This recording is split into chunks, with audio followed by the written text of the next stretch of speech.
গ্রাম্য পদ্ধতিতে বাটা মশলায় গরুর মাংসের রেসিপিটা শেয়ার করার জন্য চলে আসলাম। আসসালামু আলাইকুম ভিউয়ার্স, আজকে আমি ছোট আলু দিয়ে বিফের এই রেসিপিটা শেয়ার করব। তার জন্য আমি এখানে নিয়েছি ছোট ছোট আলু। দেখতে পাচ্ছেন এই আলুটা কিন্তু খেতে অনেক বেশি মজা হয়।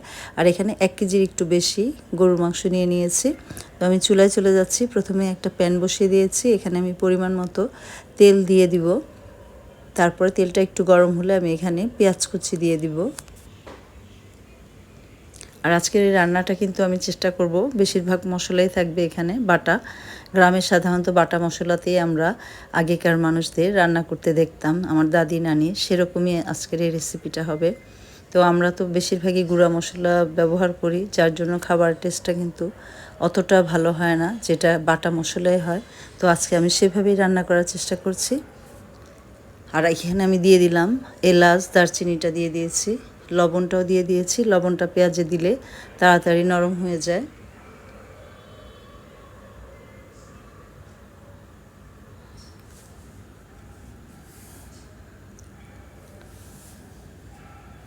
এখন দিয়ে দিচ্ছি আমি এখানে জিরা বাটা। আর একটু তেলটা দিয়ে দিলাম, মনে হচ্ছে একটু কম হবে, যদিও গরুর মাংস থেকে কিন্তু অনেক চর্বি থাকে, তাই তেলটা একটু পরিমাণ দিয়েছি। আর এখানে আমি দেখতেই পাচ্ছেন এখানে শুকনো মরিচ ভিজিয়ে রেখে আমি এটা ব্লেন্ড করে নিয়েছি।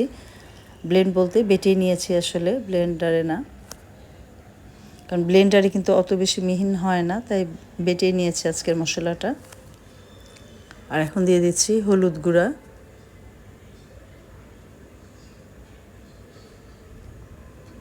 দিয়ে দিচ্ছি ধনিয়া গুঁড়া,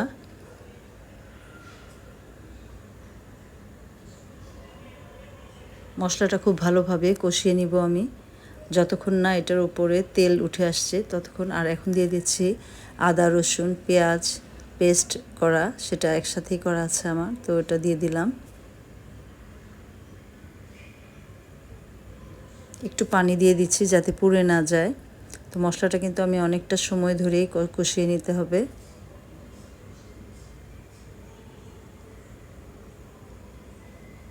এখানে আমি একটু ধনিয়া গুঁড়া দিয়ে দিচ্ছি। আর এই মশলাটা হচ্ছে রাঁধুনির যে মশলা, রাঁধুনি বলে এটাকে, তো রাঁধুনি বাটাটাও একটু দিয়ে দিচ্ছি, এটার ফ্লেভারটা অনেক সুন্দর আসে। মশলাটা আমি ঢেকে ভালো করে কষিয়ে নিচ্ছি, এরপরে আমি মাংসগুলো দিয়ে দিব।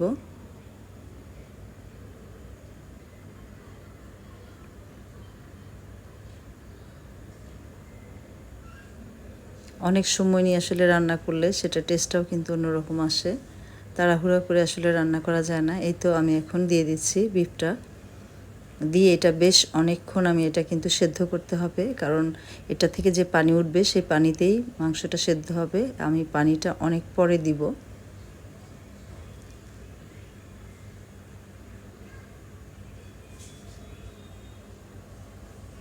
কষানোর জন্য যদি প্রয়োজন হয় তাহলে অল্প অল্প গরম পানি ব্যবহার করব, আর অবশ্যই গরম পানি দিতে হবে। এই পর্যায়ে আমি একটা টমেটো কুচি করে দিয়ে দিলাম, এটার গ্রেভিটা সুন্দর হয় আর খেতেও কিন্তু ভালো লাগে এক টমেটো ব্যবহার করলে রান্নায়। তো এই তো আমি দিয়ে এটা ঢেকে ঢেকে আরও কিছুক্ষণ রান্না করে নিব।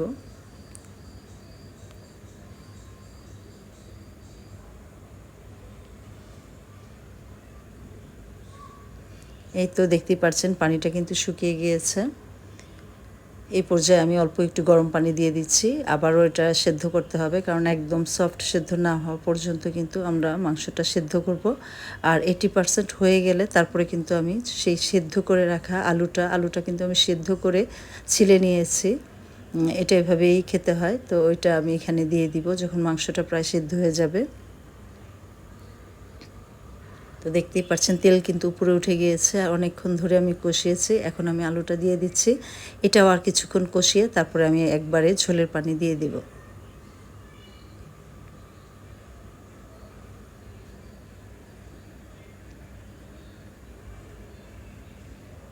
বাটা মশলা রান্নাগুলোর কালার কিন্তু আসলে অনেক চমৎকার হয় আর খেতেও অনেক ভালো হয়, তো আপনারাও কিন্তু এভাবে ট্রাই করতে পারেন।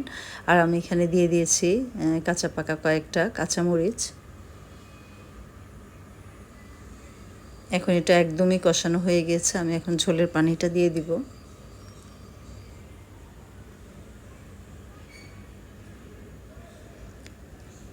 আর অবশ্যই এখানে কিন্তু গরম পানি ব্যবহার করতে হবে, আমিও তাই করেছি।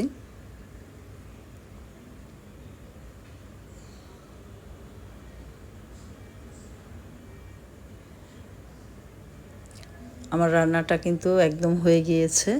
তো এখন আমি এটা একটু সার্ভ করে নিব মাটির একটা ডিশে। তো এই তো দেখতেই পাচ্ছেন কতটা লোভনীয় হয়েছে। তো আমার রেসিপিটা কেমন লাগলো আপনাদের কাছে, তো সবাই কমেন্ট করে জানাবেন আর লাইক করবেন।